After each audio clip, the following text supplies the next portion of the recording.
Hello, everyone. This is James Lindsay. You're listening to the new Discourses Podcast, and we're going to talk about something sick today. This is a podcast I really should have done a long time ago. I'm going to kind of base this off of a thread I did on Twitter, apparently on the 9th of July, 2020. It's something that I've actually been thinking about for almost as long as I've been aware of what's going on in what we might call the critical social justice or woke literature, academic literature, but I didn't really realize the full depth of it, even in July of 2020. And it's really about what's going on in our schools, but also more broadly in social media and more broadly in mass media regarding the kind of the tip of the iceberg of this is actually the sexualization of children through critical theories of identity. Although, like I said, it's just a tip of the iceberg, because there's also, the racialization of children through things like critical race theory, and the other kind of critical theories of society being crammed into children, whether it's post-colonial, whether it's, gender, sex, sexuality, whether it's race, whether it's even ability status, fat status, or whatever else, or even a more broad, just blanket critical theory of society that dips into, capitalism and so on. And what I wanted to say, and I'll actually just read a little bit of these tweets I put out, this thread I put out, which now has over 4,000 likes. It got a lot of attention at the time. I put this out, like I said, in July 2020, and I said, this seems like it's coming out of nowhere, but it's based in a conversation I had with someone earlier, and it turned out to be in private, explaining an important aspect of woke culture that many of us perceive but few understand. One of the targets that woke culture wants to dismantle is the innocence of children. And it's very important to understand the way that these critical theories think about the innocence of children. They see the innocence of children as a fundamental problem that has to be overcome in order to achieve their liberation, to achieve sexual liberation of children, to achieve gender liberation, to achieve racial liberation. And so all of this stuff that's kind of being mainlined to the gender-bred person, etc., you might have seen in schools, the rampant use of pronouns, all of this stuff that comes out of gender theory, but more importantly, queer theory, which is Marxist queer theory, by the way, or neo-Marxist, I suppose, if we have to be technical. All the kind of stuff that we see with the racialization of children in schools, all of this stuff exists to obliterate the innocence of children, which the woke actually see as a hegemonic narrative that maintains the existing order and relations of society that must be dismantled if we are to achieve revolution. And so who better to destabilize than children?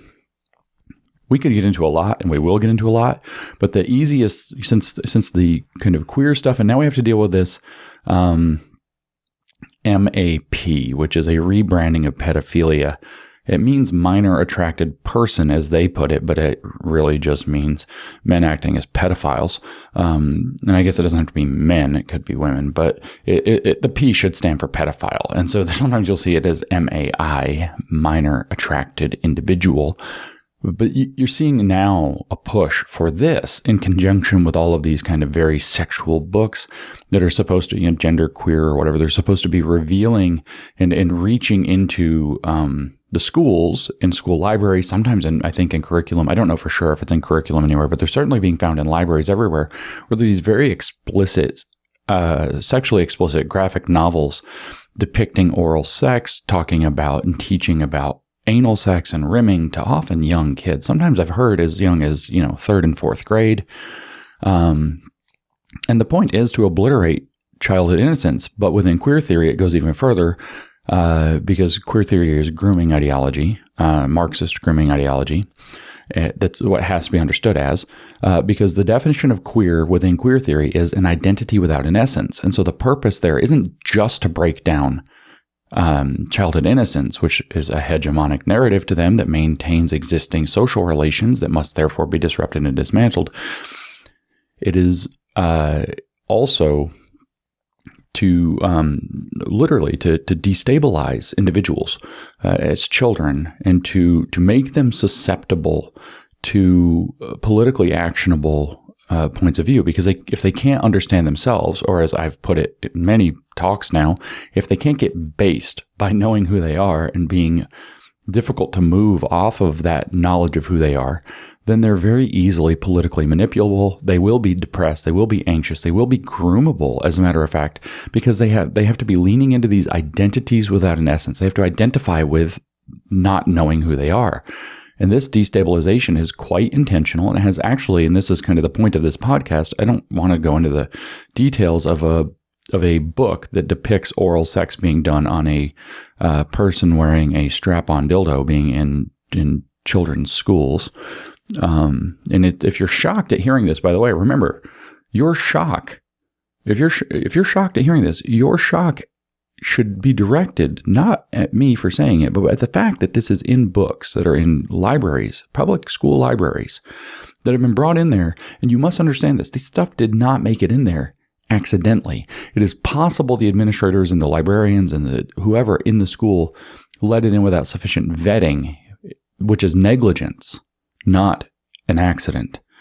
But it wasn't brought there by accident. The people who pushed this stuff into the books, into the schools, did so on purpose. They did so under this guise, this lie, that, well, there are these sexual minorities, gender minorities, who don't understand themselves, so we must provide them with material so they can understand themselves. And they say a kind of a victim pity story. Look back 20, 30, 50, 100 years ago. Look how sexual deviants were treated, mistreated. Look how bad it was for gay children in socially conservative households with their parents disowning them and whatever.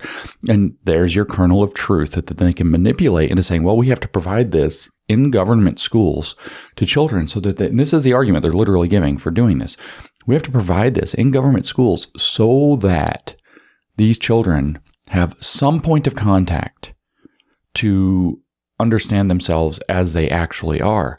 But when you remember that queer theory means an identity without an essence, where everything identity-based, especially in sex, gender, and sexuality, is considered spectrum and fluid, then and changeable, malleable, constantly malleable. In fact, as pretend and malleable and changeable as the profile picture and avatar you use on social media or in future in the metaverse, when you can be, if you want to be a furry for real, you can be a furry for real. If you don't know what a furry is, enjoy your trip to the search engine.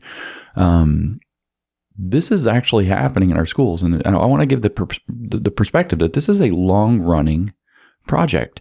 And it's a long-running project rooted in Marxist theory that's being used specifically to destabilize the relationship between parents and children, childhood and adulthood, very intentionally, so that you can make both sexually, unfortunately, but also politically groomable.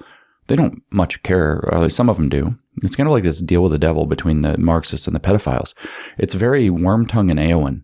If you know the metaphor from Tolkien, Wormtongue is this creepy perv who's whispering nasty magic spells into the king's ear, King Theoden, and keeping him weak and whatever, so that Saruman, who he works for, the evil wizard, can do whatever he wants and kind of try to usurp the power that's meant for Sauron or whatever. This is the myth. This is a story. And so the promise Wormtongue is given very creepily is that he gets to have his pick of the women, and he wants Theoden's niece, sister daughter, Eowyn, for his own. And it's like this creepy deal. So you've got the pedophiles are like Wormtongue, and the Marxists are like Saruman. And Saruman's like, hey, pedos, do our bidding. Destabilize the schools, destabilize the kids, and you can have your pick of them. And so you have this kind of like deal with the devil there between these two. But the Marxists know what they're doing. They're destabilizing children, and they can be sexually groomable, and the pedophiles get to benefit from that, so they're happy to do it. And they're going to be destigmatized, so to speak, so they're happy to do it. And on the other hand, they really have not much to lose. And on the other hand, the Marxists get to destabilize identity. They get to destabilize psychology, and therefore they get politically groomable people that they can bring into a disaffected, dissatisfied, mentally ill state that they can then manipulate into being revolutionaries for their cause, which you must understand is the point of Marxism.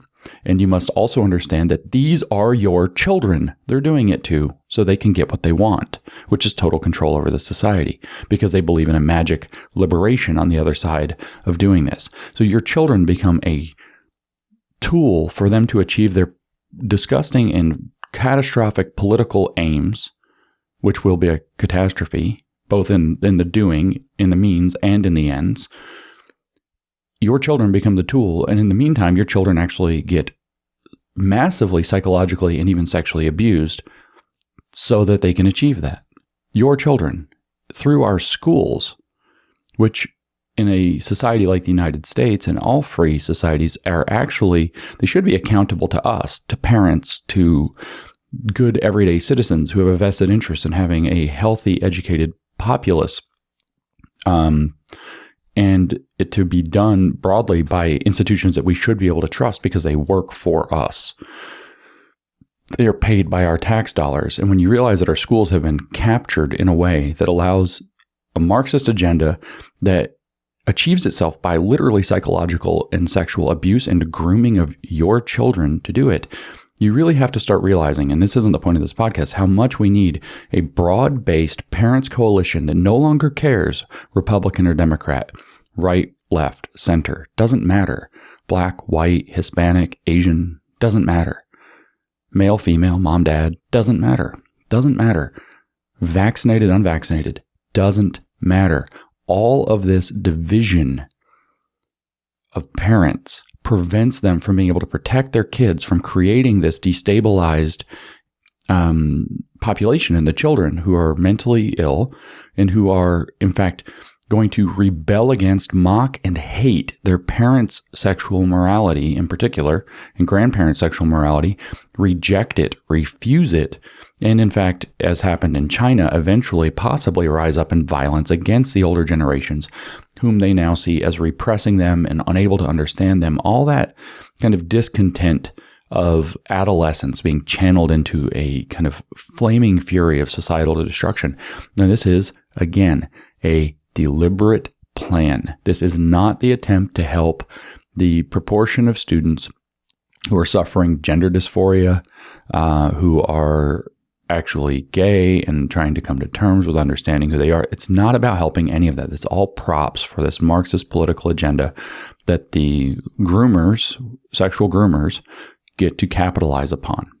That's what's going on in our schools under the brand name of comprehensive sex education, tucked within the program of social emotional learning, which has been co-opted entirely by these political groomers and literal sexual groomers that have taken control of our education system. And whether we look at, and we'll talk a little bit about George Lukács, a Hungarian Marxist.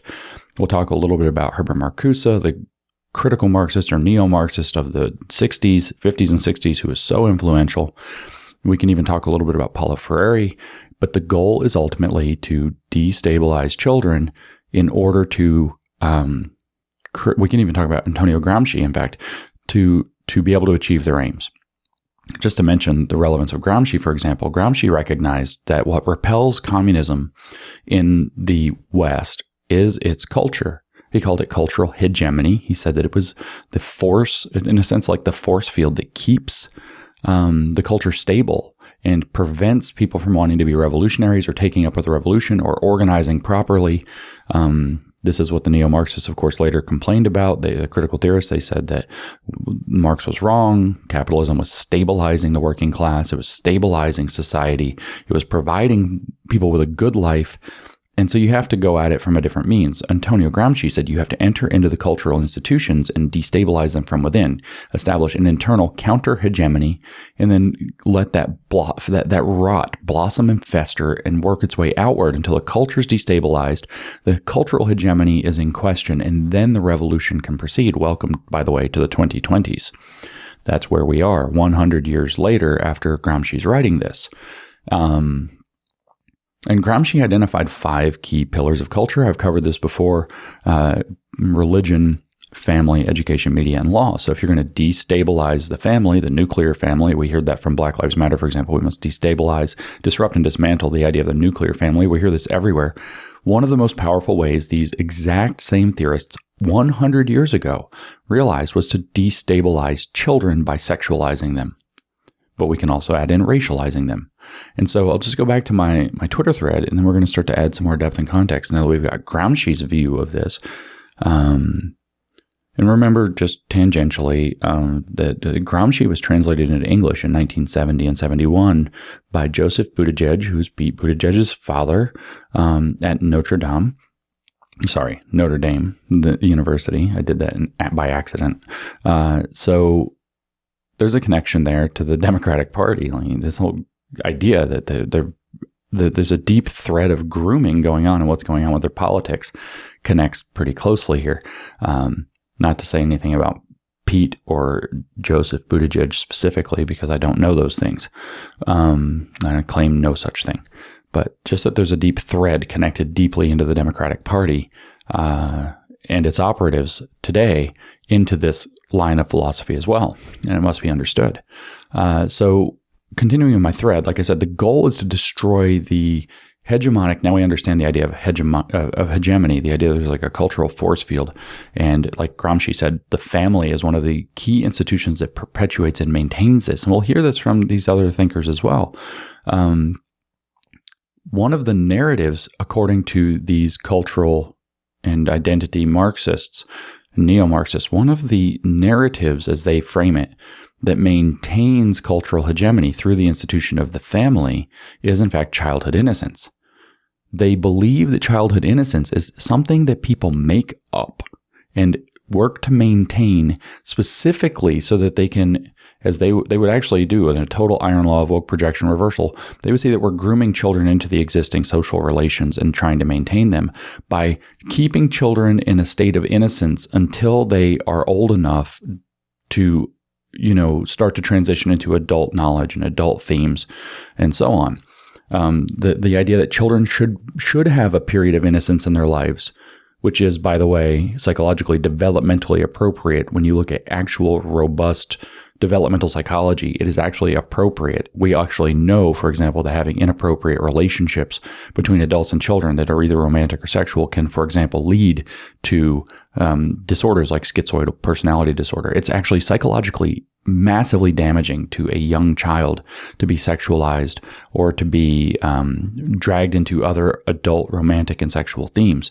But nevertheless, they do it. Childhood innocence becomes a target. And I said in this thread, again, July of 2020, I tried to tell people the most obvious way wokeness goes after the innocence of children is in the queer variant of trans activism, especially by having trans strippers, for example, performing for children in schools.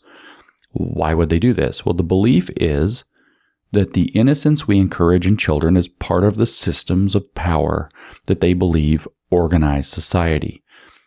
These are specifically, in queer theory, generated through something they call performativity, that we're actually performing our roles in society. So childhood innocence is a performance that's imposed upon children by adults so that they'll be unaware of the potentials of, sexual liberation and all of this, so they can be groomed, as we'll hear from Marcuse, literally groomed into the idea that work is good.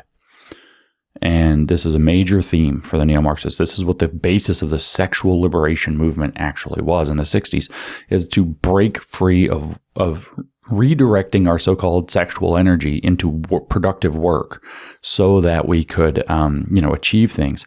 And rather, we should just basically become hedonistically and sexually indulgent to liberate the libido and liberate eros, as he has it, as Marcuse has it in Eros and Civilization, so that people can live a better liberated life rather than one where they have become chained to the idea of work, which sustains capitalism, which they think is what provides a good life. By the 1960s, they would have believed that it provides a good life, but not a perfect life. And they see this idea of childhood innocence as something that maintains basically, you're brainwashing children to believe that they should be, the innocence is important and there's something valuable about it. And that sexual things are adult themes and romantic themes are adult themes. And it's something we keep away from children so that children become moldable into the existing system where they're taught to be productive in terms of work. They're taught to be moldable to the existing relations of society. They're brainwashed into the capitalist system as the Marxists had it. Paulo Freire had the same idea, his idea of the banking model of education, where the children are just like bank accounts that adults are the teachers are just placing knowledge into their heads, and it's not this interactive thing. And so he had this whole idea that we're going to now deconstruct the power relation between teacher and student, and we're now going to reconceive of it where there are going to be teachers and students need to be dialectically synthesized into teacher students and student teachers who are basically on par with one another, or even that students, because of their oppressed status by the power dynamic of the teacher, become slightly more empowered than the teacher. And so it's a student-led education program and a student-led revolution. Actually, that's the student movement that Marcuse is tapping into when we read his other works, and I can summarize those here, but I've summarized them so many other places. But Marcuse said that the students are the radicalizable base that you can actually inculcate theory into and get them to bring it into the other disaffected groups, the unemployed, the societal dissidents, probably including the so-called minor attracted pedophiles, the outsiders, but also the racial minorities, the sexual minorities, the feminists, and so on, that he wanted to co-opt into a new working class because the working class had been stabilized by the successes of a more mature capitalism that we were experiencing through the 20th century. So what I said here, and go back to the thread, the belief is that the innocence we encourage in children is part of the systems of power specifically generated through performativity, so pretending. We're all pretending that this is how things should be, that enforce heteronormativity and cisnormativity and thus lead to dysphoria and oppression of gay and potentially trans kids. And so the idea is that, we have to rescue those kids. And so I said this logic here isn't terribly complicated. There may be gay or trans kids in the classroom, say, who would be more comfortable in their sexual or gender identity, if that makes sense for a kid. And I say that it doesn't. And that in their gender identity, if they saw disruptions to the usual binaries and standards being celebrated, this disruption is simple: the exhibition of sexuality, especially queer sexualities and trans people demonstrating queer sexualities. The cultural prohibition on this behavior is usually chalked up to, or put to, as I said, childhood innocence, which is now viewed as a dominant discourse that enforces these normativities and enables children to go long enough to where they are also going to think that childhood innocence was a valuable part of their growing up. It should be maintained. It should be pressed into the next generation, and that the right morals can be brought in, such as that sexuality is an adult theme, romantic involvement is an adult theme. It's something, obviously, that adolescents are likely to, and probably in some regards should be experimenting with in limited cases, but it's also certainly got to be framed in terms of its developmental context as children for whom these themes are completely inappropriate mature through a rocky adolescence and emerging adulthood into full adults for whom it's completely appropriate and largely significant, if not central, to the way that we interact and organize things when we're not focused on other projects, which, by the way, generate prosperity and wealth. It turns out, by the way, that sitting at your house masturbating doesn't generate prosperity or wealth. It doesn't build a better society. Sitting around, even if it's not masturbating, screwing around with another person, like having sex all day, doesn't generate prosperity or wealth. And so this is the liberation that they want to achieve, not just in adults, though, but starting in children, so that they don't reproduce that dominant discourse about childhood innocence. And so I said in the thread that sexualizing children's spaces therefore becomes a logical consequence of queering both spaces and queering childhood in order to, quote, liberate the potentialities of children's identities. And this requires a disruption of childhood innocence. And it's seen as righteous queer activism. And like I said, we'll tie in later, but it's the same in race. In fact, it applies in critical race theory specifically too, not quite so coarsely, but they actually have an idea that white people have white innocence and that white children are raised to be innocent of racial themes and racial issues. And that is an aspect of white privilege that needs to be dismantled. And so racial innocence is also anti-racist baby, for example, starting very early. Racial innocence also has to be overcome so that they can have their anti-racist utopia that they believe they're going to have. And so what you see in both cases is this attempt to groom children politically by destroying the idea that children can just be children and we don't have to racialize children, and much more importantly, we shouldn't sexualize children. So in critical race theory, the racial innocence of children is taken to be a kind of social breeding ground for a culture of white supremacy. It's where children are allegedly socialized, I said, into Charles Mills' very conspiratorial racial contract that maintains white supremacy. If you don't know what Charles Mills wrote, he recently died, by the way. Charles Mills wrote a book in the late 90s called The Racial Contract, where he reinvents Rousseau's idea of the social contract to say that all white people, as the dominant group in society, organize a racial social contract called the racial contract. Nobody's ever told about it. Nobody ever knows about it. Nobody ever says it, but it's a tacit agreement that all white people, by virtue of being white, agree to keep racial minorities down. It's a huge conspiracy theory. It's a conspiracy theory where nobody even knows they're a conspirator. It's so deeply conspiratorial. And this is actually a heart and soul idea in critical race theory. Now, of course, my griefer contingent that follows me around on Twitter and says that I'm wrong about everything when I'm not, likes to say that, oh, no, Charles Mills was not a critical race theorist. That's very specific. He was a critical philosopher of race. And it's like, fuck off. Like, come on. We're not this stupid. Get out of here. In critical race theory, which of course I know a little bit better than queer theory still, it asserts that anything that maintains white racial comfort is suspect. The racial innocence of childhood, as in treating people as individuals, having non-racial environments, is considered therefore to be seriously problematic in critical race theory, and it makes room for white supremacy culture to flourish and grow, for the white racial contract to establish itself in the next generation. And so for critical race theorists, it must be intervened upon through projects like Anti-Racist Baby, teaching critical race theory in schools, bringing it in through social emotional learning as a social awareness component, teaching children not to be racially innocent, which again is for them a white privilege only available to white kids, because minority race children or other race children are then non-white children, except apparently not Asians, are having their race imposed upon them. That's the idea in critical race theory, that the societal structure of white supremacy exists and it imposes race on all the races but white, who get to ignore their race, which of course doesn't actually even align with anything that's been happening, at least in the last 30 years. Like people making fun of white people and calling things white and white culture, this and that, which is also racist and preposterous, has been a mainstay of pop culture for 30 years. And this is just idiotic that they pretend that this is still a thing. But the goal is to immediately remove the racial innocence of children, because the innocence of children is a target that must be destroyed.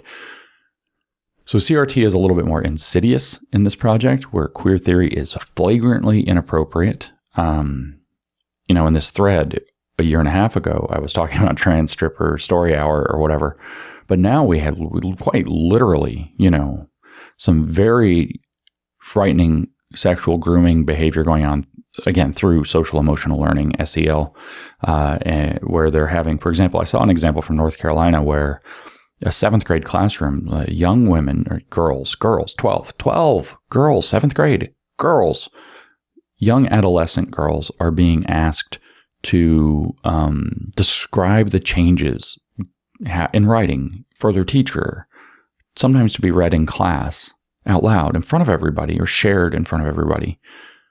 Sometimes maybe even with identities attached, to describe the changes happening to their body, how it feels to be growing breasts, what it feels like to be looked at as you grow breasts. What are the changes happening to your buttocks? How are people paying attention to you? Do you feel the looks of the other people? They're being asked to do this in a 7th grade classroom. This is sexual grooming. This is the destruction at a very complicated and difficult time when kids are literally trying to figure this out, and it's not easy. And they, should be able to rely upon responsible mentors who, by the way, are not state actors, who, by the way, are caught up in a deeply politicized critical ideology. They should be able to rely on trusted mentors, like parents, to guide them through this. If this was a church youth group engaging in these kinds of behaviors, hellfire would come down on them as it being an obvious grooming ring, and everybody wants to burn the creepy youth pastor for not literally burn, well, maybe literally burn, for grooming kids who have often been sexually abused in those contexts, which is a tremendous tragedy because it's the ability to exploit a very trusted religious institution in order to harm children. At least the youth pastor is just a creeper. And that sounds like a sick thing to say, but he's not also a Marxist. Unless he is and has infiltrated. He's probably just a creeper taking advantage of the situation. In the schools, we have actually a Marxist ideology driving this project and not doing it so that the creeper can pick a handful of people that he's going to abuse or she's going to abuse, as often happens, but rather so that you can destabilize the identities of the children and remove them from a culture of childhood innocence. So it's very flagrant in this regard. Again, CRT insists that racial innocence is part of the operation of whiteness. It's only available for white kids or white people or white passing people. So this is an aspect of white privilege. Others obviously covet this, and they're going to take up and act white or subscribe to white adjacency so that they can, suck up to whiteness so that they can be allowed by white people to become considered white and treated as white. That's the way this is a disgusting way critical race theory deals with it, but the sexual side is just so much worse. So in the thread, I talk about this. I keep going back to critical race theory because especially at the time, I definitely knew it better than queer theory. But I say as a last point, the innocence of children, thus the opposite of that in adults, is set up as its own power dynamic that a critical theory of education sees as illegitimate and needs of disruption. This is where Paulo Freire comes in with his idea that the student and teacher relationship needs to be inverted, that everybody's on common footing, teachers and students. An inappropriate mentor relationship has to develop now. And when you start adding in a sexual dimension, just imagine you have a bunch of young children who are being brought to oh no, we're all equals here, we're all the same, by some creepy groomer. And this is happening in the classrooms.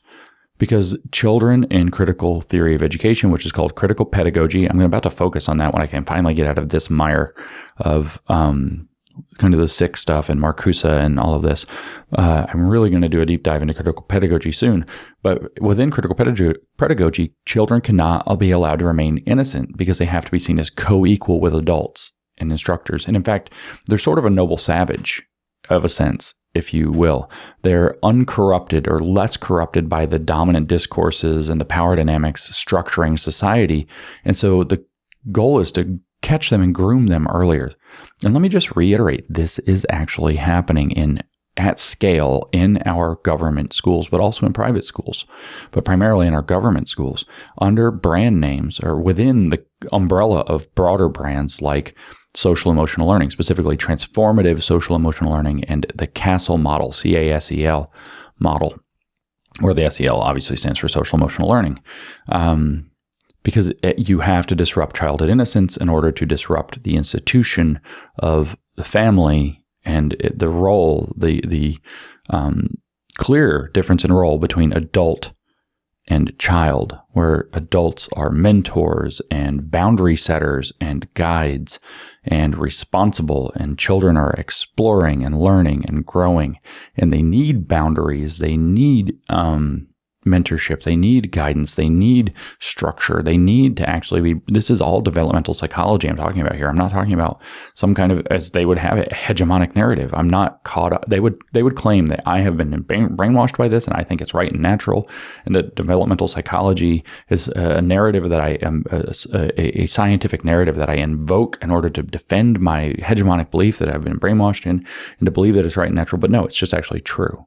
Of course, the postmodern belief is that anything that is claimed to be true is to be understood as an application of power and a reassertion of power, and therefore it may or may not really be true. And it's not actually interesting if it's true or not, because truth is just a social construction. And so they want to destroy the childhood innocence because it infiltrates the institution of family, one generation to the next, developing a stable basis upon which the culture can maintain. And in fact, goodness can be maintained against the evil of Marxism. And so children, I said, cannot be left innocent if they're to be co-equal with the teachers and instructors, or more to the point, they have to be seen in terms of an oppressed status. Children are oppressed by adults, kind of an ageism argument, and they have to be elevated. to the same level as adults, but defiant against the adults who they are being taught are oppressing them. This is the creation of a Red Guard, just like in Maoist China. The programs that are happening in our schools are following the same playbook that Mao put into the schools in China in the 1960s before the Red Guard started to kill teachers, kill professors, kill parents and grandparents, destroy the existing society, tear down all of the art and artifacts that's not part of the communist regime. Childhood innocence becomes one of the targets that must be disrupted to do this. What this is child abuse. The right names for this is child abuse. This is grooming, both sexual and political, and it is absolutely abhorrent, but it's also part of a broader Marxist program.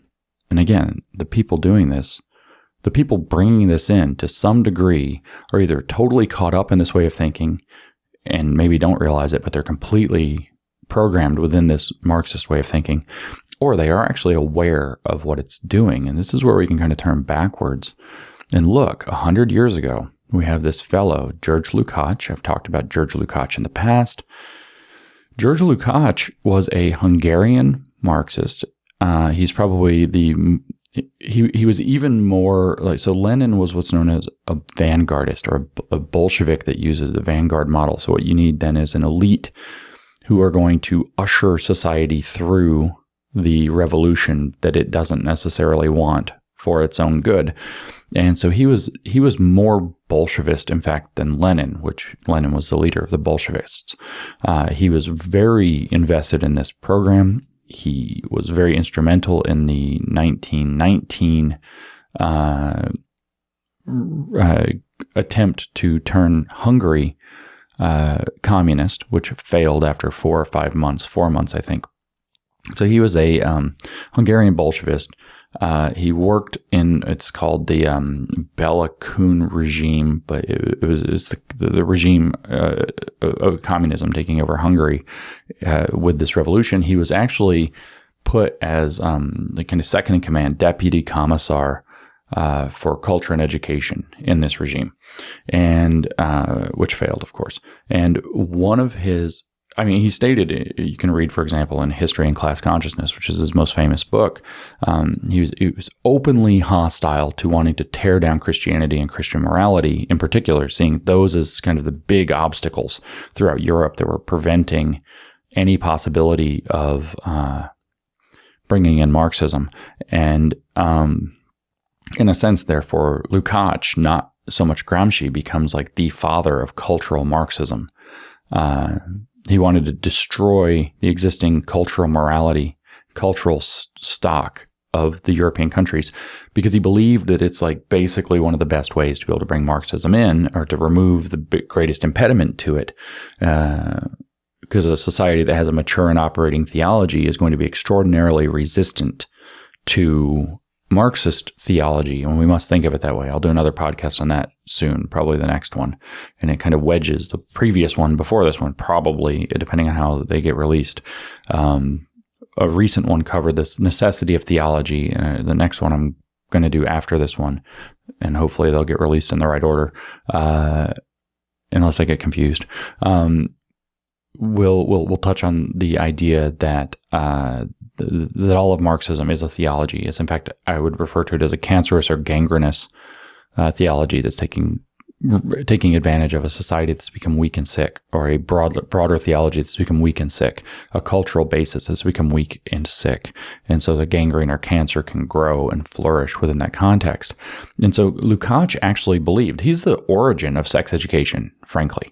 He believed that educating children and dragging them out of childhood innocence, especially with regard to sex, would actually destabilize sexual morality and therefore Christian morality in society more effectively than anything else. So he actually instituted, in his role as Deputy Commissar of Culture and Education in Hungary, he instituted compulsory sex education in schools that was not just like, oh, this is what sex is, this is the birds and the bees, this is where babies come from, this is, in 1919 or 20 or whatever, this is what safe sex looks like. That was a more modern conception, which, it's controversial, and it's a question of, is it the parent's role or the state's role, or whose role is it?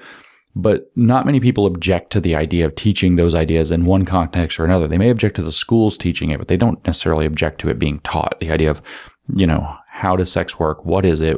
When is it appropriate? How do you do it safely? How do you do it responsibly?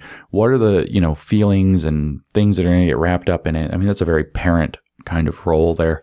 How does it attach to, procreation? How is it responsibly recreation? Whatever the different things are.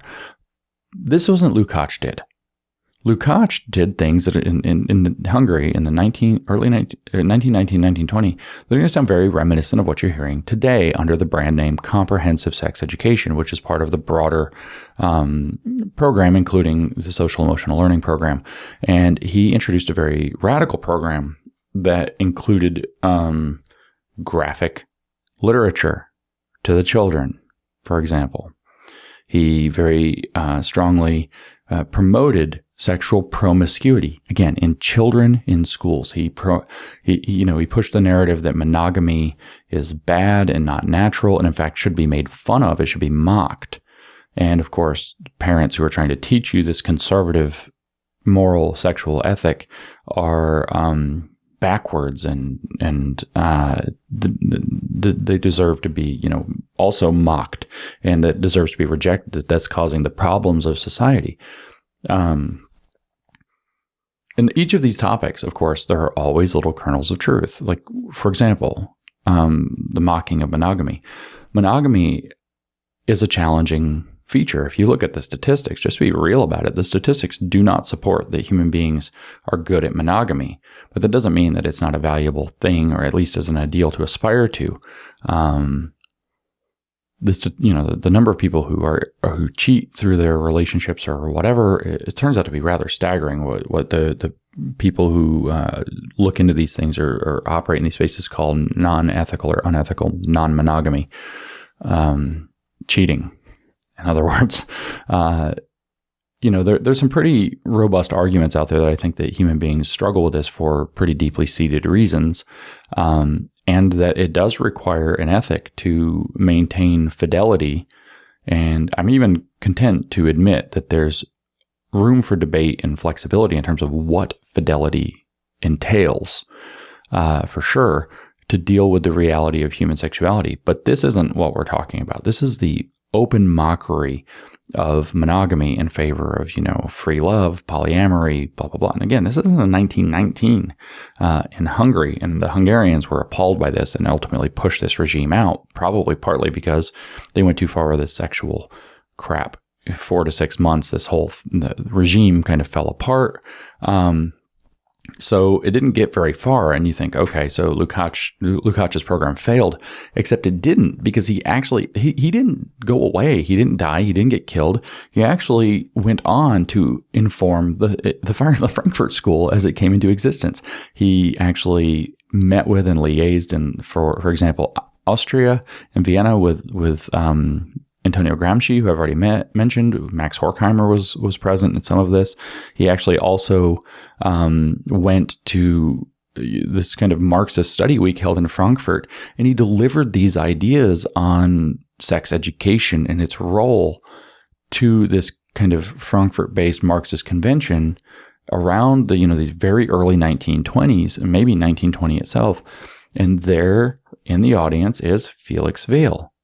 And Felix Weil is the financier of the Institute for Social Research in Frankfurt at Goethe University. In other words, the Frankfurt School. The creation of neo-Marxism came from, it got bankrolled by this guy who wanted to see this stuff come in. And one of the things that he was really captured by was Lukács's ideas that, we needed this kind of what we would now call comprehensive sex education that's actually very destabilizing of the existing morality, that sexual ethics being taught through a narrative of childhood innocence and maintaining childhood innocence, and also just Christian and more broadly traditional sexual morality, must be destabilized if we're going to have a kind of cultural change that'll make room through Christendom for Marxism. So many of Lukács's ideas, again, he should be more than Gramsci, considered the father of cultural Marxism, made its way in there. And the Institute for Social Research, otherwise known as the Frankfurt School, is neo-Marxism. And they had all kinds of things to try to tear down the existing culture and its morals. And so, among them, we have to get rid of basically every traditional attitude. This is like Mao getting rid of the four olds, traditional ways of, old ways of thinking, old habits, old customs, old ideas. And so traditional sexual morality, that men are men and women are women, and masculinity won't always necessarily fit if we want to put this in a more contemporary context, but it should be encouraged in men. Femininity won't always fit, and it doesn't necessarily need to be judged harshly, but should be encouraged in women, and rather instead promoting things like androgyny, what we would now see as gender fluidity, non-binary, trans, etc., but also trying to bring in this kind of new sexual morality. And so we don't have a responsible sex education that's come from a tradition that's been captured by these creepers, these groomers. Marxists in a marriage of convenience with the sexual groomers. It is a project to destroy traditional Christian sexual ethics, but also to destroy, let's say that the Christian sexual ethic goes too far, right? Let's just, for the sake of argument, say that it goes too far, that there's some wiggle room around this, and it doesn't necessarily fit everybody. I would say that there is actually, a human nature-based and developmental psychology-based sexual ethic that the Christian approach approximates. If we say that it goes too far, I would say it approximates it fairly well, but not perfectly. And the goal is to destroy that. Why? Well, if we look back to Gramsci, we see that the goal is to destroy the family as an institution, the ability to transmit values from one generation to the next to keep a stable society. And then they brand this liberation, freedom, a different kind of freedom, a higher freedom, highest freedom. And that freedom is going to allow people, it's going to lead to the people who are groomed into this way of thinking, into believing that the older culture is actually oppressing them and holding them down and holding them back. So you can see exactly how this works within the context of what's happening in our schools today. We get forward in time. So this is 1920 or thereabouts, plus or minus 3 years. The Institute for Social Research, the Frankfurt School, was officially formed in 1923. The Hungarian Revolution was in 1919. The Bolshevik Revolution was in 1917. So if we look at that 6-year span from 1917 to 1923, you see the birth of cultural Marxism, and the two kind of biggest players being Antonio Gramsci, who had not yet gone to prison. It was 1926, so he's a little while still working, and George Lukács, who had this what we would now identify as basically queer theory being pressed into the schools, specifically to subvert traditional and Christian sexual morality and the family in concert with that. Why? So they could achieve Marxism. By the 1950s, 1955 in specific, we have Herbert Marcuse trying to achieve one of the broad aims of the Frankfurt School. He's now the director of the Frankfurt School by this point, or about to become. I don't remember exactly which year he became in charge of it. Horkheimer and Adorno set it aside, or Horkheimer set it aside so that he and Adorno could do more theoretical work again together at some point, and Marcuse took it over, because directorship of an institute is its own administrative work. And so in 1955 anyway, so it's probably before he took directorship because he's doing a lot of very theoretical work, one of the goals was to fuse Freudian thought, in particular Freud being overwhelmingly concerned with sex and sexuality and how that is creates psycho pathologies in people. In fact, Freud was just obsessed with sex. What's the joke? So you could imagine like a meme with Sigmund Freud and a storied image of him with his hand on his chin or something like that, and it says, aha, it's not that I want to have sex with my mother, it's that everybody wants to have sex with their mother, that being the Oedipus Complex. And Freud was absolutely obsessed with the Oedipus Complex and the way that it's that we use even themes of like childhood innocence to suppress sexuality and sublimate it into productive work. But this Oedipus complex causes all kinds of psychopathology because it's the desire to apparently have sex with your mother as when you're a child is not being reckoned with appropriately in Freudian psychology, which of course is all crackpot nonsense. And so the Frankfurt School actually took up the project of fusing Marx and Freud, and Eros and Civilization by Herbert Marcuse in 1955 was his attempt to really do it. It's a difficult book to read unless you know a lot about Freud, and also neo-Marxism as it's coming along. But you can get some sense of this, again, destruction of childhood innocence there. I'll just read a little bit from Eros and Civilization. So let's see, where should I start this? So I'll just kind of start in the middle, just in the middle of a paragraph. The notion of the conservative nature of the instincts under the rule of the pleasure and nirvana principles strictly precludes such assumptions that there's an original instinct of workmanship and wanting to work. In other words, is what these principles are, or these assumptions are. So Freud and with him Marcuse are rejecting the idea that humans actually want to be productive, and he says so. He calls these a conservative nature of the instincts, and he's comparing it against the pleasure principle, which is of course is basically for them hedonism. It's the freedom of the freeing of the libido, and the nirvana principle is the desire to basically return to the womb when there was literally no problems, and so this idea of getting back to a different kind of complete innocence. And that'll come back up in a minute. So he says, when Freud incidentally mentions the natural human aversion to work, he only draws the inference from his basic theoretical conception. The instinctual syndrome, unhappiness in work, recurs throughout Freud's writings. And his interpretation of the Prometheus myth is centered on the connection between curbing of sexual passion and civilized work.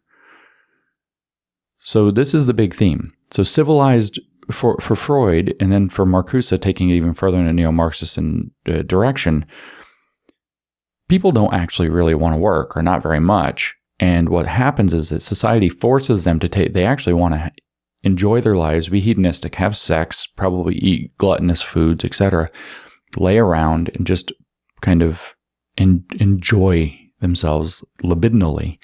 And their claim is that society, and for Freud, it causes all these psychopathologies, and for Marcuse, not only does it cause the Freudian psychopathologies, but it also maintains capitalism and a condition of servitude, as he phrases it throughout much of his work.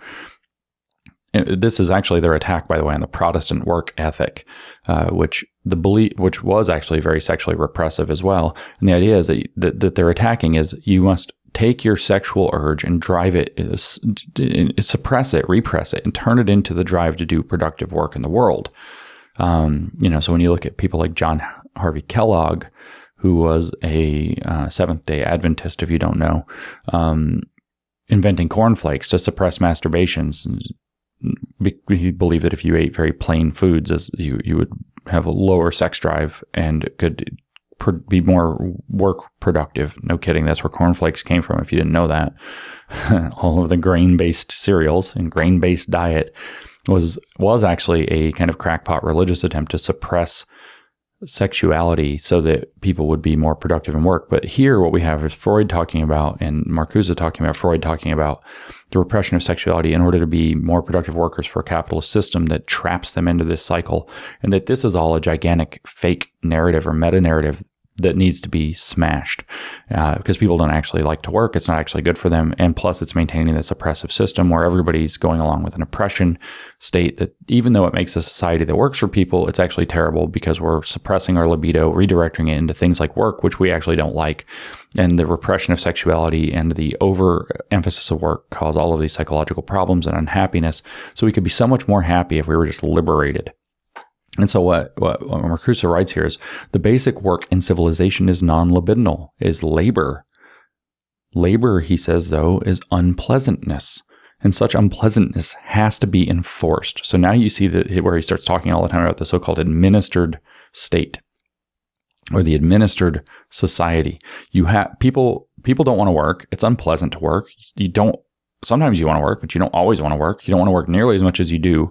In Marxism, you don't want to work for somebody else so that your surplus value can be exploited and make somebody else rich. So there must be an enforcement mechanism, a power dynamic pushing you to work. And so he says, that they identify that the basic work in civilization is non-libidinal. You're not just jerking off all day. It's labor. And labor is unpleasantness, and such unpleasantness has to be enforced. That's the basic structure of society that they're rebelling against here. And he says, quoting, "For what motive would induce man to put his sexual energy to other uses if by any disposal of it he could obtain fully satisfying pleasure? He would never let go of this pleasure and would make no further progress." So that is the thing that they're criticizing. Marcuse goes on, he says, if there is no original work instinct, if people don't actually want to work, then the energy required for unpleasurable work must be withdrawn from the primary instincts, from the sexual and the destructive instincts. So the libido and the libido dominandi, the will to dominate and to destroy. Eros and Thanatos is what he's going to refer to mythologically. Since civilization is mainly the work of Eros, so Eros is, the myth, right? So the I think he's a demigod. I can't remember if he's a full god in Greek mythology. Represents the sexual energy, and that's the creative instinct. And the destructive instinct, or Thanatos, the death instinct. So you have the creation and destruction in tension here is what he's talking about, and that this. Those myths speak to something deep within the psyche, the creative element and the destructive element. And he says that the civilization is mainly the work of the creative element of Eros. So therefore, it is first of all the withdrawal of libido. Culture obtains a great part of the mental energy it needs by subtracting it from sexuality. That's his argument. But not only the work impulses are thus fed by... there's a typo here in the book, because aim inhibited, I don't think, well, maybe it is a word. I don't know what that word means, though, and I'm not going to Google it. Not only the work impulses are thus fed by aim inhibited sexuality, AIM inhibited. The specifically social instincts, such as the affectionate relations between parents and children, feelings of friendship, and the emotional ties in marriage, contain such impulses which are held back by internal resistance from attaining their aims. Only by virtue of such renunciation do they become sociable. So the affectionate relations between parents and children, feelings of friendship, and the emotional ties in marriage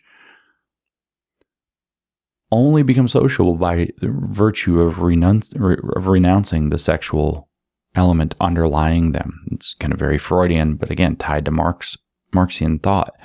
Each individual contributes his renunciations, first under the impact of external compulsion and then internally, so learning to self-regulate. And from these sources, the common stock of the material and ideal wealth of civilization has been accumulated. Although Freud remarks that these social instincts need not be described as sublimated, because they have not abandoned their sexual aims but rest content with certain approximations of satisfaction, he calls them closely related to sublimation. Thus, the main sphere of civilization appears as a sphere of sublimation, but sublimation involves desexualization. Notice he just mentioned the affectionate relations between parents and children, and that's something that therefore has to be broken down for the neo-Marxist approach. That's the thing that they're actually attacking. So this idea of childhood innocence is under attack in Marcuse, and again, I keep telling people we live in Marcuse's world, but it's not just that. This is a project. Marcuse was heavily informed by the thoughts of Lukács, who understood that, and he was also very involved in the sexual liberation movement. And so we can actually see him later directly attacking the idea of innocence in the usual Marxian inverted way, which is that if you actually flip the thing upside down, you get real innocence by becoming not innocent, is basically what he's saying. And that, I guess that's a philosophy. He says, let me see where do I want to start this second quote from later in the book. I had the spot because I don't want to talk about all this ego and superego nonsense, although it actually matters. Within this antagonistic system, the mental conflict between ego and superego, between ego and id, so this is very Freudian, is at one and the same time a conflict between the individual and his society. The latter embodies the rationality of the whole, ego versus id, and the individual's struggle against the repressive forces is a struggle against objective reason. You see where Marcuse's line of attack is.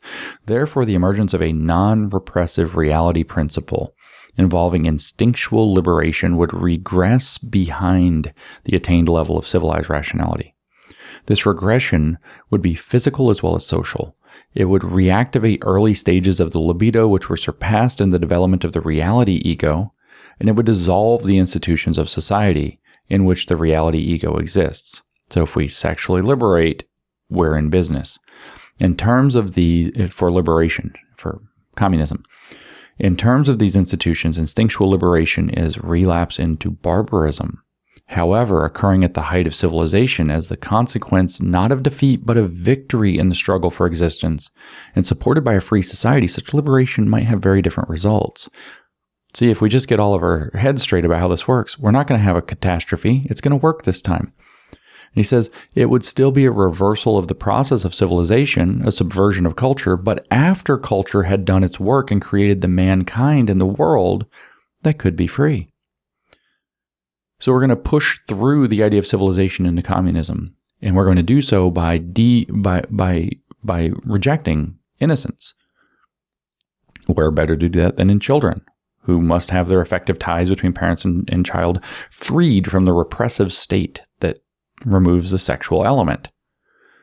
It would still be regression, he says, but in light of the mature consciousness, that's meaning you're a Marxist, but in light of the mature consciousness and guided by a new rationality, which is the neo-Marxism and critical theory for him, but scientific socialism for Marx, under these conditions, the possibility of a non-repressive civilization is predicated upon not the arrest, but upon the liberation of progress, so that man would order his life in accordance with his fully developed knowledge, so that he would ask again what is good and what is evil. So we're going to throw everything morality-based into question. If the guilt accumulated in the civilized domination of man by man can ever be redeemed by freedom, then the original sin must be committed again. We must again eat from the tree of knowledge in order to fall back into the state of innocence. See that? The notion, he says, of a non-repressive instinctual order must first be tested on the most disorderly of all instincts, namely sexuality. Non-repressive order is only possible if the sex instincts can, by virtue of their own dynamic and under-changed existential and societal conditions, generate lasting erotic relations among mature individuals. Now, here's an important point. Mature individuals.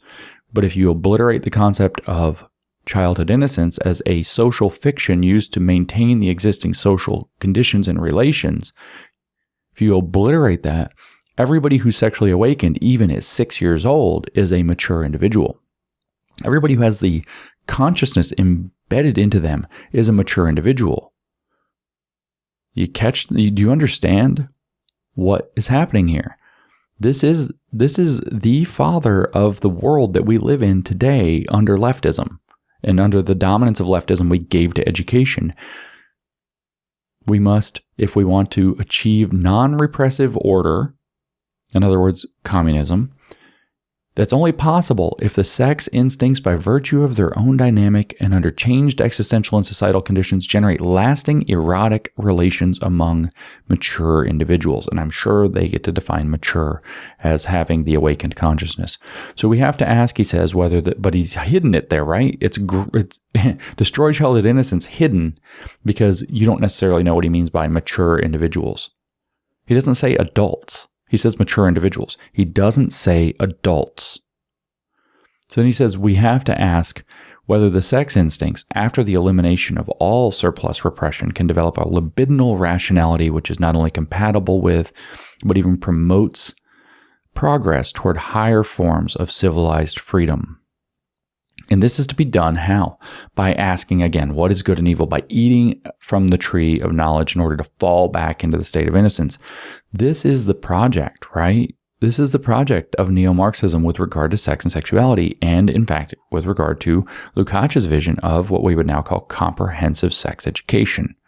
This is the basis for what's actually going on horrifically in our grooming government schools, our groomer-based government schools. So if you want to understand what's actually going on in our schools, you really do have to understand. We could gibber about how, Foucault was clearly trying to, obliterate lots of morality so he could be a pedophile. And so post-structuralism or postmodernism is often embedded with these same ideas. What does it mean to be an adult? Why do we need an age of consent? There's an infamous, petition that all the big postmodernists signed in the 70s asking to remove the age of consent in France completely. I think it was 15 years old at the time. And nope, not young enough. Let's get rid of it completely because it's just a social construction. It's just a fiction. We could talk about the post-structuralist feminists who garbled Foucault and Derrida, who also signed the petition, take this idea up. Judith Butler, Gail Rubin, who openly defends pedophilia in her 1984 Thinking Sex, which was maybe the foundational document for what became queer theory out of gender ideology. These people we could also comment on them, in the development of queer theory, but I think it's a topic for another day. What I wanted to give you is this picture that what's happening in our schools with regard to these groomer books, which have to be understood as groomer books, isn't some weird accident that just cropped up. It's not just stupid weirdos that got into schools. It's not even just pedophiles. It's pedophiles and groomers and sexual weirdos being driven by a Marxist ideology that knows that destabilizing sexual morality by deconstructing childhood innocence, by framing it as a false narrative and socially constructive imposition of power from one generation to the next, that they can create conditions in which there will be great societal unrest, that children will be not just sexually groomable and abusable, and thus perpetuating the cycle of abuse from which all of this really springs. The abused often become abusers. This whole movement's predicated on people being abusers, so here we go. But not only can they do all of that, but they can also politically groom people into becoming what Mao referred to as a red guard that wants to overthrow. Here's this thing you're very interested in, sex and sexuality. You're adolescent. It becomes very powerful, but you have a destabilized identity without an essence. You don't know who you are. And then you're being groomed at school into thinking of yourself in terms of a sexual identity and a gender identity and even weird romantic identities. And there's hundreds of them and they're fluid and they move around and you can't really know who you are. And the reason that you're going through this crazy process of self-discovery and everything's so confusing is actually because the older generation lied to you the entire time. And why did they lie to you? So they could maintain power structures that are evil, like cis-heteronormativity, homophobia, transphobia, racism. They wanted to maintain the social order that benefited them, so it keeps benefiting them into old age, and they're oppressing you. They're doing a violence, as Judith Butler kind of referred to, a violence of categorization on you, the child, the student, the adolescent, who can't even figure out who you really are, your true sexual and gender and romantic identity in essence. And so the whole point is to destabilize children, to make them politically groomable into hating the existing order of society so they can overthrow it. And all of the psychological and physical and sexual abuse of children that will come part and parcel with this, hey, it's just part of the process as far as they're concerned. That's an externality. In fact, it's kind of net beneficial, but, they have to distance themselves from it so that they can look like good people, at least until, if Lukács had had his revolution, Hungary would have had a dark, dark day through the 1920s in terms of absolute destruction of sexual morality. So you can get a pretty good sense of what's going on when you kind of get this longer view. And again, we could talk about Paulo Freire and his view that we have to basically find ways to bring adults and children in educational environments to the same level, that there is no structure. There are no values, that so-called hidden curriculum, critical pedagogy talks about. There are no values being brought to you. In fact, the values that society is trying to impose on you, young, radicalizable, confused, angry person whose hormones are out of whack and whose brain isn't fully developed yet, that's what's being imposed on you just to keep you repressed from who you really are. You should hate it. You should hate the society that did it to you. You should hate everything. You're miserable because these stupid older adults have the wrong culture that we could all be liberated from. And that's the political grooming that's connected to the sexual and psychological grooming that's rooted in queer theory that's being mainlined into our schools through gender ideology and queer theory under the brands of social emotional learning, for example, and comprehensive sex education. And you must understand that this is very intentional. This is not just people doing things. It's not people actually trying to help. There are lots of useful idiots just trying to help, gay children and, gender dysphoric children. This is a grooming project by people with an incredibly radical political agenda that want to destabilize all of Western civilization. And if they have to destroy your children to do it, they're not only willing, they're eager, because that's part of what it is. The cycle of abuse marches on, one page after another, one generation after another.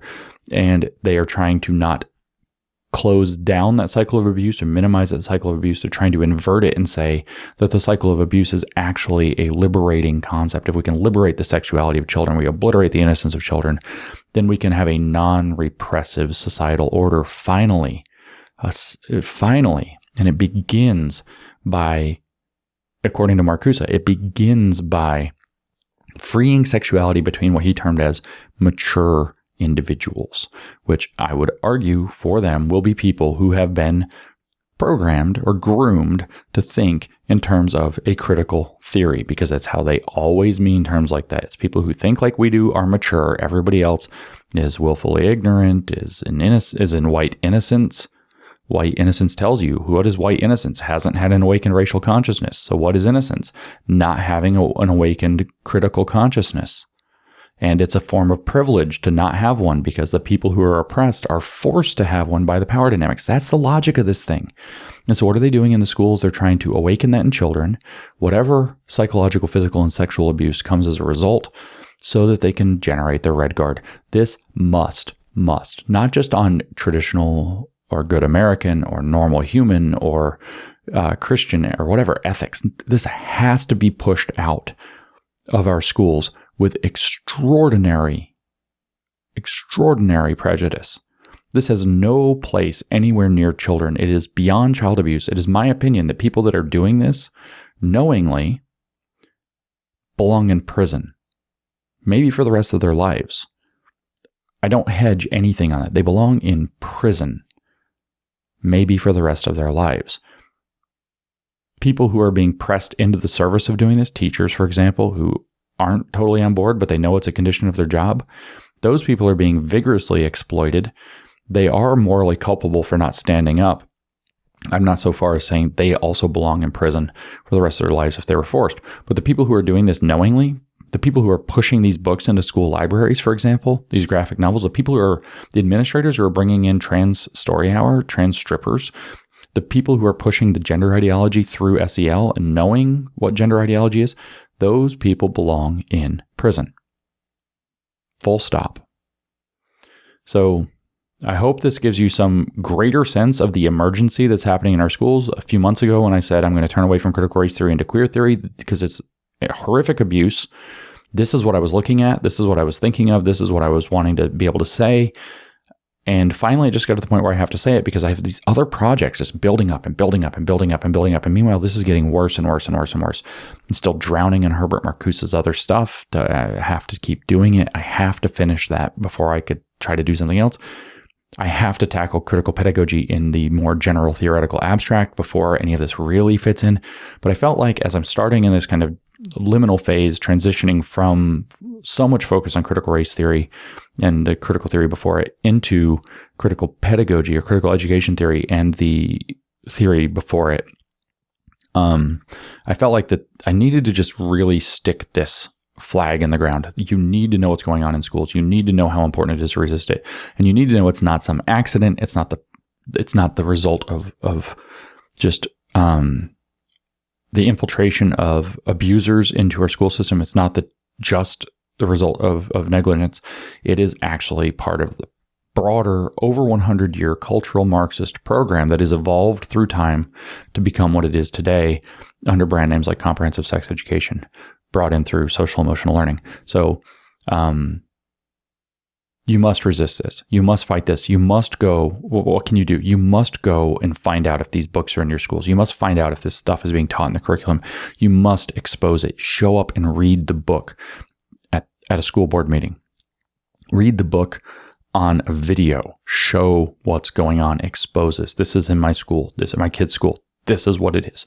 What you're going to find is that social media platforms ban the images as pornography, as inappropriate. What you're going to find is that the school boards try to cover it up and hide it. We just saw the hugest amount of cover-up hiding scandals going on in Loudoun County, Virginia. Literally, we had a boy claiming to be non-binary rape a ninth grader girl, I think ninth grade, in a bathroom, I think more than once, and the school knowing about this and covering it up. And if you think this is just a one-off that happened in Loudoun County, you're out of your mind. This is happening everywhere. And this stuff, the ideology doesn't work. None of it works. And so the schools are covering it up. So you must go look. You must go look, whether it's a Freedom of Information Act request, public records request, whether it's going to the library and investigating, whether it's asking the questions, whether it's getting your kid to go to the library and find out, you must expose this. They don't want this exposed. This should be every outlet that's trying to do anything to stop this monster should be talking about this almost nonstop. Do your part to bring it to light, to see that this problem exists and how widespread it is. And hopefully this podcast, if you've listened, gives you the context to understand that this isn't just some weird sex stuff that got out of control. This is a program that has been in operation for 100 years and has finally been able to get all the way into the American and much of the Western, North American and Western school system curricula. If it's the weird gender ideology, if it's weird queer ideology, if it's trans ideology, it's probably doing this. Critical race theory, like I said, is also doing this. If it's post-colonial theory, to de-innocentize, to innocentize, is that a word? To make children not innocent anymore, to disrupt the idea of childhood innocence, whether it's racial, cultural, or most importantly, sexual and gender-based, you must find it and resist it and expose it as part of the program that it is. And so go out and feel confident that you are seeing what you're seeing. It's not just gross, it's gross and evil at the same time, and not just regular evil, but purposed evil in the sense that it's being used to destabilize society in the most vulnerable population that we have. Children, your children, our children.